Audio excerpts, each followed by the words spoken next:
Oitavo ano, tudo bem com vocês? Desejo a todos um bom dia, tá? Que seja um dia muito proveitoso, de muito aprendizado, de boas aulas, certo? Que você se sinta cada dia mais impulsionado, né, e com vontade de estudar, tá bom? Apesar de nós estarmos distantes, mas estamos juntos, né, nos falando e estudando, mesmo distantes, tá certo? Muito bem, gostaria que você abrisse comigo no capítulo 5 e eu vou continuar um pouco da nossa história sobre a corrida do ouro. Nós vimos na aula passada que o ouro ele começou a ser encontrado lá na região chamada de Minas Gerais, pelos bandeirantes paulistas, né?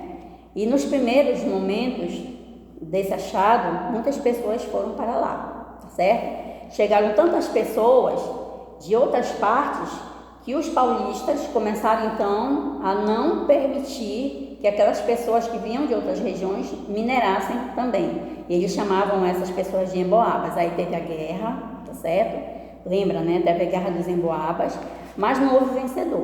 O que aconteceu foi que, como resultado dessa guerra, Portugal ele resolveu impor mais duros impostos. E esses impostos nós temos aqui na página 96. Intendência das Minas, né, que Portugal se responsabilizava, através dos seus fiscais, de organizar a distribuição das minas. Quem tinha mais escravo ficava com a mina maior. Quem tinha menos escravo ficava então com a mina menor, tá certo? As datas também, e o quinto, que era o imposto de 20% sobre todo aquele ouro, né? E as casas de fundição, que eram locais onde o ouro era derretido, tirado a parte de Portugal e depois então selado e entregue para o seu dono, tá bom? Então, gente, vamos começar agora a conversar um pouquinho sobre, na página 98, sobre essa sociedade. A sociedade que se formou, né? Se formou uma sociedade bem distinta. Olha o que aqui diz no nosso livro. Por exemplo, em 1776, lá na região das Minas, tinha 70 mil brancos, 82 mil pardos e 167 mil negros. Então, você percebe que a população negra ela era bem vantajosa aqui neste período. Isso era resultado, né, da introdução dos escravos na coleta e na retirada do ouro, tá certo?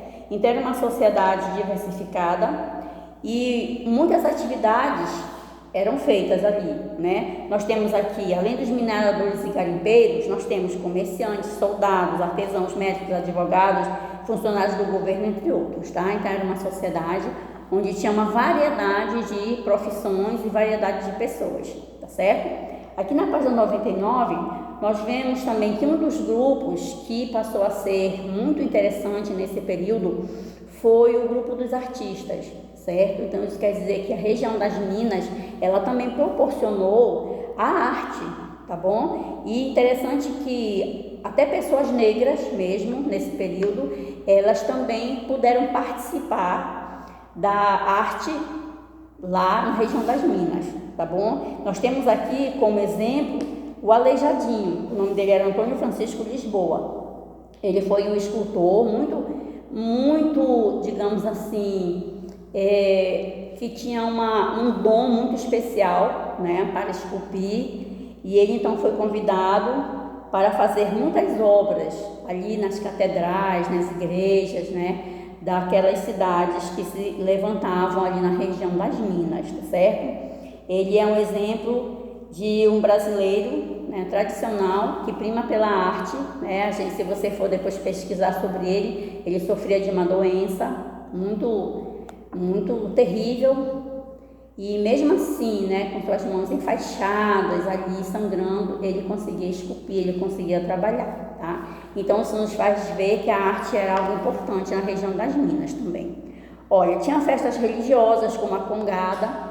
O que era a Congada? A Congada vem de Congo, na África. Então, os africanos, os descendentes, né, dos escravos que vinham de Congo, eles se reuniam e celebravam, faziam uma representação da coroação de um rei ou rainha do Congo. Essa festa era uma das poucas festas que poderiam acontecer feitas pelos escravos, né? Eles eram livres para fazer esse tipo de celebração. Existiam também outras atividades feitas pelos escravos. Por exemplo, se a gente lembrar como eles trabalhavam nas minas, era uma coisa bem terrível. A vida deles ali nas minas era bem triste. Eles trabalhavam de dia, de noite, no calor, no frio, no meio dos mosquitos. Eles sofriam ameaça de terra cair por cima deles, eles serem soterrados, né? Então tudo isso eles passavam. Mas também havia algum tipo de escravo que tinha um pouco mais de liberdade, eram os escravos de ganho. Eles saíam da casa dos seus donos para vender alguma coisa. Só que quando eles voltavam, eles até podiam dormir fora, mas quando eles voltavam, eles tinham que entregar todo aquele dinheiro para o seu dono, tá certo? Ele não ficava com nada, afinal de contas, né, ele era um escravo. As mulheres na região das minas, elas não participavam de atividades, ou seja, religiosas, né? Elas não participavam da função religiosa ou política, mas elas eram livres para comercializar. Existiam costureiras, né? Existiam mulheres cozinheiras, rendeiras, fiandeiras, certo? Existiam mulheres também que participavam do comércio, que tinham grandes ou pequenos comércios, tinham tabernas, certo? E elas eram livres e atuavam nesses diversos setores, tá bom? Também tinha aquelas mulheres, né, mães solteiras, como nós conhecemos hoje, que cuidavam sozinhas de suas famílias, tá certo? O casamento, apesar de ele ser valorizado, ele também muitas vezes não era respeitado. Muitos homens, mesmo casados, tinham casos extraconjugais com mulheres, algumas delas crioulas, mulatas, né? E geralmente esses acontecimentos, ou seja, esses ajuntamentos, eles não eram conhecidos, né, pela mulher daquele homem, tá certo? Então isso era algo que acontecia na época, muito comum. Também nós temos na página 101 as cartas de alforria.